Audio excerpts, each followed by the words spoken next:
Programang ito ay rated SPG. Striktong patnubay at gabay ng magulang ang kailangan. Maaaring may masiselang tema, lengguwahe, karahasan, sexual, horror o droga na hindi angkop sa mga bata.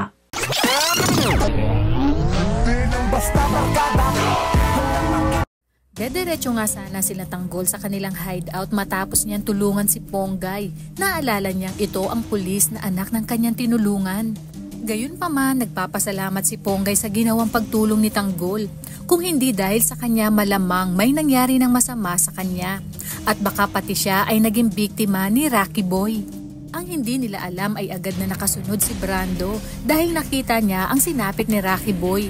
Hindi siya makakapayag na hindi makapaghiganti. Aniya, siya mismo ang tatapos kay Tanggol. Tiyak umanong matutuwa ang mga gerero dahil sa gagawin niyang ito. Kaya naman sa gitna ng daan ay patuloy ang palitan ng mga bala sa pagitan ng dalawang kampo. Tumagal ang habulan at sagupaan nila, kaya naman si Tanggol ay hindi na nakapagpigil at bumaba na nga ito sa motorsiklo upang harapin si Brando. Sa kabilang banda, hindi naman matanggap ni Tinding ang paghingi ng tawad ni Gustavo. Mas pinili pa rin itong gawin ng tama. Kaya sa kanyang pag-uwi ay kinausap niya si Santino at tinanong nito kung totoo ba talagang si Miguelito ang pumatay sa kanyang kuya David na siya na nga ring apo nito.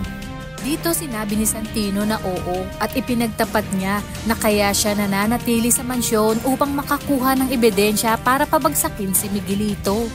Alam niya umano na hindi siya paniniwalaan hanggat wala siyang pruweba. Dagdag pa nga ni Santino na may hinala siyang dinaya ang kanyang kuya Tanggol at gawa din ito ni Miguelito at Roberto. Minsan na umano siyang napag-utusan na pasabugi ng meeting de avance ng kanyang kuya Tanggol. Kaya di malayong sila rin ang dahilan kaya't nagkaroon ng dayaan.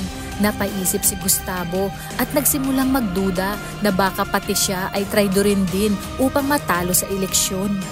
Dito sinabi niya kay Santino na tutulungan niya ito sa paghahanap ng ebidensya at paiimbestigahan niya sa kanyang private investigator ang naging resulta ng nakaraang eleksyon. Dumako naman tayo kina Tanggol kung saan pagbibigyan na niya ang kayabangan ni Brando. Masyado siyang minaliit nito kaya sa kanilang paghaharap ay agad niyang niratrat ang ama ni Rocky na asawa ni Divina. Nagbanta pa siya na isusunod niya si Divina at Rocky Boy. Kaya naman kapamilya, kung bago ka pa lang sa aking channel ay mag-subscribe ka na at i-click mo na rin ang bell icon para updated ka. Maraming salamat sa inyong panunood. Hanggang sa muli!